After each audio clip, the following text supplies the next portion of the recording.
যেখানে সারা বিশ্ব ইসরায়েলের বিরুদ্ধে যুদ্ধ ঘোষণা করতেছে, ইসরায়েলকে নিন্দা জানাইতেছে, ইসরায়েলের পণ্য বয়কট করতেছে, আর সেখানে আমাদের বাংলাদেশের এই ফিল্মের কয়েকটা লোক, গুটি কয়েক লোক, তারা সাকিব বিরোধী, তুফান বিরোধী আন্দোলনে মাইতে রয়েছে।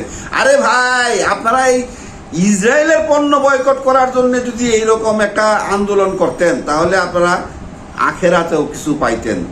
আর এখানে তো আখেরাত বলতে কিছু নাই, দুনিয়াতেও কিছু পাইবেন না, কারণ যা করার তুফান কইরা নিচ্ছে। তুফানের এখন আর কোনো সমস্যা নাই। তুফান যে ভাঙাচুরা হলগুলি আছে সেই হলগুলিতেও চলবে, সেইগুলির সংস্কার কাজ চলতেছে, সিট ঠিক করতেছে, অ্যাডজাস্ট ফ্যান লাগাইতেছে, এবং আইসা বলতেছে যে কত টাকা লাগে নেন, তুফানের প্রিন্ট দেন। তাই এই যে স্ক্রিনে নাম্বারটা দেখতে পাচ্ছেন, এটা আমার হোয়াটসঅ্যাপ নাম্বার। যারা সাকিব খানের বিরুদ্ধে আন্দোলন করতেছে, সাকিব বিরোধী আন্দোলন করতেছে, তুফান বিরোধী আন্দোলন করতেছে, তাদের বিরুদ্ধে সাকিবিয়ানদের নিয়ে আমিও আন্দোলন করতে চাই, একটা ফোরাম করতে চাই, সাকিবিয়ান ফোরাম। সেটার থাকবে ঢাকায় হেড অফিস, এবং প্রতিটা ডিস্ট্রিক্টে থাকবে একটা করে অফিস, একটা করে কমিটি, এবং বাংলাদেশের বাইরেও থাকবে এটার কমিটি। তো আপনারা যারা চ্যানেল থেকে দেখছেন, চ্যানেলটাকে সাবস্ক্রাইব করবেন প্লিজ, ভিডিওগুলি বেশি বেশি করে শেয়ার করবেন যাতে সাকিব খান পর্যন্ত পৌঁছায়, আর রায়হান রাফি পর্যন্ত পৌঁছায়, এবং সাকিবিয়ানদের সবার কাছে পৌঁছায়। যারা পেজ থেকে দেখছেন, পেজ থেকে একটা ফলো দিয়ে ভিডিওগুলি শেয়ার করবেন। আজকে লজ্জা হচ্ছে আমার যে আপনারা যেভাবে এই সাকিবকে হটানোর জন্য, সাকিবকে টাইনা নামানোর জন্য যেভাবে আন্দোলনটা করলেন, এইভাবে যদি এই ইসরায়েলি পণ্যের বিরুদ্ধে আন্দোলনটা করতেন, তাহলে অন্ততপক্ষে আল্লাহর কাছে আপনারা ভালো থাকতেন।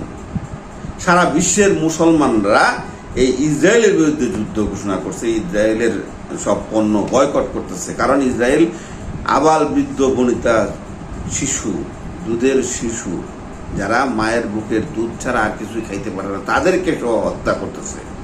আর আপনারা সেই যুদ্ধ ফালায়া রাইখা আপনারা সাকিব খানের যুদ্ধে নামছেন। সাকিব খানকে কি ঠেকাইতে পারছেন আপনারা? কোনোদিনও না। যত অপপ্রচারই করেন, সাকিব খান, সাকিব একজনই, সে যুগে যুগে আসে না, কয়েক যুগ পরে একবার আসে। আর সাকিব খানকে নিয়ে এখন সাউথে চর্চা হচ্ছে, মুম্বাইয়ে চর্চা হচ্ছে। যেমন মুম্বাইয়ের ধর্মা প্রোডাকশন, অনন্য মামুন 3টা মুভি করতেছে, প্যান ইন্ডিয়া বড় বড় মুভি, আপনারা শুনছেন। রাজ চক্রবর্তী, কলকাতার যে ডিরেক্টর, অ্যাকশন ঘরানার ডিরেক্টর রাজ চক্রবর্তী গল্প লিখতেছে, তার নিজের মুখের কথা, এটা উড়া কোনো খবর না। মালেক আফসারি ভাই আগামী রোজারিতে আসতেছে জেমস নিয়ে, আরশাদ আদনান আসবে সাহেব নিয়ে, আর রায়হান রাফি আসবে ওসিয়ত নিয়ে। তো সাকিব খানের 2030 সাল পর্যন্ত রোজার ঈদ, কুরবানির ঈদ বুক, শুনছেন আপনারা? হ্যাঁ, আমি এই কথাটাই বলছি, 2030 সাল পর্যন্ত সাকিব খানের 2 ঈদ, কুরবানি, রোজা, 2 ঈদ বুকিং শিডিউল নাই। আর এই শিডিউল নাই এই কারণেই তো যারা শিডিউল চাইছিল তাদেরকে দিতে পারে নাই বলেই কিন্তু এই আন্দোলনটা তারা জোরদার করে নিছে, কিন্তু ঘন্টাটাও শিখতে পারেন নাই। তারা এখন মুখে আঙ্গুল দিয়ে বসে থাকবে। আপনারা দেখবেন যে কোন সিনেমাটা চলে, তুফান চলে না অন্যগুলি চলে, যেগুলির পক্ষ নিচ্ছেন আপনারা বরণ্য ব্যক্তি করব, যা এই ছবিটা ভালো চলবে, ওই ছবিটা চলবে না, এই সেই। দীপজল ভাইও তার বক্তব্য পাল্টে হেলাইছে যে তুফানের গল্প যদি নতুন হয় তাহলে তুফান চলবে। হ্যাঁ, তুফানের গল্প ভাই নতুন, 90 দশকের গল্প, এটা মৌলিক গল্প, কেউ জানে না এটার গল্প। আমি কিছুটা শুনছি, সেই জন্য এত জোর দিয়ে কথা বলতেছি। আর জানে রায়হান রাফি, জানে সাকিব খান, জানে প্রযোজনা প্রতিষ্ঠান আলফা আই, চরকি, SBF, আর জানে কিছু প্রযোজনা প্রতিষ্ঠান ইন্ডিয়ার যারা এটার সাথে সম্পৃক্ত হতে চাইছিল, কিন্তু এই আলফা আই, চরকি, SBF তারা তাদেরকে নেয় নাই, বলছে যে আপনারা আপনাদের মতো করে প্রজেক্ট করেন, এটার মধ্যে আপনাদেরকে নিতে পারতেছি না বলে দুঃখিত। তো সেই তুফানের বিরুদ্ধে আপনারা লড়তেছেন, আপনাদের মানে কতটুকু দুঃসাহস আপনারা টেরটা পাইবেন ঈদের দিন। ফার্স্ট শোতেই ইনশাল্লাহ টের পাওয়া যাবেন। অলরেডি অ্যাডভান্স টিকিট বুকিং অনেক জায়গায় শেষ, অ্যাডভান্স টিকিট কয়েকদিনের বুকিং শেষ। আপনারা খোঁজ খবর নিয়ে দেখেন, যেখানে যেখানে অনলাইন টিকিট বিক্রি হচ্ছে। আপনারা আমার মুখের কথা তো বিশ্বাস করবেন না, আপনারা পত্র পত্রিকা একটু ঘাইটেন। আর যারা এই যে ওই দিনকা মানে শেষ মরণ কামড়টা দিতে চাইছিল হলো প্রেস কনফারেন্সের দিনে, কালবেলা এবং RTV, প্রথম আলো, এদেরকে আমরা বয়কট করছি। আপনারাও বয়কট করবেন। যারা সাকিবিয়ানরা আছেন তাদের সাবস্ক্রাইব করে রাখছেন, চ্যানেলগুলি পেজগুলি ফলো দিয়ে রাখছেন, আনফলো করে নেন এবং আনসাবস্ক্রাইব করে দেন। এদেরকে আমাদের আর দরকার নাই। এরা হলো জাতির কলঙ্ক। যে জাতি শাকিব খানের মতো একটা মেগাস্টার পায়া গর্বিত না, যে জাতি শাকিব খানের দিয়া বাংলাদেশকে পরিচিতি পাইছে বিদেশে, বাঙালি হিসাবে পরিচিতি পাইছে বিদেশে, সেই জাতি গর্ববোধ করে না। এর থেকে মানে অভাগা জাতি আর আছে? আর শাকিব খানেরও মানে দুর্ভাগ্য যে শাকিব খানের জন্ম হয়েছিল বাংলাদেশে। যদি আজকে ইন্ডিয়াতে জন্ম হইতো, কলকাতায় হোক আর সাউথেই হোক আর মুম্বাইয়েই হোক, তারা পূজা করতো শাকিব খানকে নিয়ে। তারা অলরেডি চর্চা করতেছে এ কোন শাকিব খান। আমরা নবাবের সময় দেখছি শাকিব খান, নাকাবের সময় দেখছি, শিকারির সময় দেখছি, আর এইটা কোন শাকিব খান? লাস্ট দেখলাম প্রিয়তমা রাজকুমারে, আর এই শাকিব খানরে তো আমরা দেখি নাই। তো এত গর্ব তারা করতেছে, আর সেই গর্বকে আমরা গর্ব করতেছি নিজেরা নিজেরা। আরে একটা জিনিস দেখেন আপনারা, 4.5 থেকে 5,000 কন্টেন্ট ক্রিয়েট হয়েছে শুধু এই মানে বাংলাদেশ, ইন্ডিয়া, নেপাল, ভুটান, কি যেন বলে সিঙ্গাপুর, মালয়েশিয়া, ইন্দোনেশিয়া, তারপরে Australia, Netherland, New Zealand, France, America, London, Italy. আর কাউকে নিয়ে হয়েছে?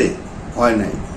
এই রায়হান রাফির এই তুফান নিয়ে, এই শাকিব খানের তুফান নেওয়া হয়েছে। সেই জায়গায় আপনারা গর্ববোধ না করে আপনারা নিজেদেরকে মানে কি মনে করতেছেন আমি বুঝতেছি না। শুনেন, তর্কের খাতিরে শুধু তর্ক করলে হয় না, পাশা দেয়া পাহাড় টানলে পাহাড় লাগানো যায় না। এটাই বাস্তবতা। আপনারা যে যা করছেন, একবার যাইয়া ওই মুখে গামছা বাইন দেয়া, নাহলে মাফলার পরে মাংকি ক্যাপ পরে যা তুফান সিনেমাটা দেখেন, তারপরে আপনাদের ওই গামছা বাইন দিয়ে আবার দিয়েন, ইন্টারভিউ দিয়েন, রিভিউ দিয়েন যে হ্যাঁ তুফান সিনেমাটা যেরকম রায়হান রাফি বলছে, শাকিব খান বলছে, SBF, আলফা আই চরকি বলছে, তার থেকে অনেক অনেক গুণ বেশি ভালো ছবি, অনেক অনেক গুণ বেশি হাইপ। তুফানের হাইপে সব লন্ডভন্ড হয়ে যেতেছে। আপনারা যারা মনে করেন যে অনলাইনে দেখেন তুফান চলে না, তুফান নেয় না, তুফানের রেন্টাল বেশি, তারা শুধু শুধু এটা এই যে কয়টা পেজে সাকিব হ্যাটার্সদের পেজ, এই কয়টা পেজে আপনারা দেখতেছেন, বাকিগুলির খবর আপনাদের কাছে নাই। কারণ আপনারা তো ওই চ্যানেলগুলি সাবস্ক্রাইব করে রাখেন নাই, ওই পেজগুলিতে ফলো দিয়ে রাখেন নাই। আপনারা পাইবেন কেমনে? হ্যাঁ, আপনারাও পাইবেন ঈদের দিন থেকে। কারণ ঈদের দিন থেকে রিভিউ করবে সবাই, সবার ফ্রিডম নিয়ে, এখানে কারো কোনো কথা থাকবে না। আর যেটা বলবে এটা এখানে আনকাট, ওরা ছাড়বেই, টিআরপির জন্য ওরা ছাড়বেই, এখানে কেসি মারতে পারবে না। তখনই মানে তলের বিড়াল বেরিয়ে আসবে, তখনই আপনাদের বিশ্বাস হবে যে হ্যাঁ আসলেই যারা এই যে বরেণ্য ব্যক্তিগর্ব যারা বলছিল যে তুফান চলবে না, তুফান ভালো সিনেমা না, অমুক সিনেমা ভালো, তমুক সিনেমা ভালো, তারা আসলে মিথ্যা কথা বলছে। আর তাদেরকে বলবো, আপনারা কিন্তু আপনাদের যে সম্মানটুকু, যে রেসপেক্টটুকু আপনারা পাইছিলেন, সেটা কিন্তু আপনারা হারায় ফেলতেছেন আপনাদের নিজেদের জন্য। মানে চলচ্চিত্রের স্বার্থে আপনারা কথা বলতেছেন না, কতিপয় লোকের স্বার্থে আপনারা কথা বলে আপনাদের নিজেদের সম্মান আপনারা নিজেরা হারায় ফেলাইতেছেন। এটা আপনাদের ঠিক হয় নাই।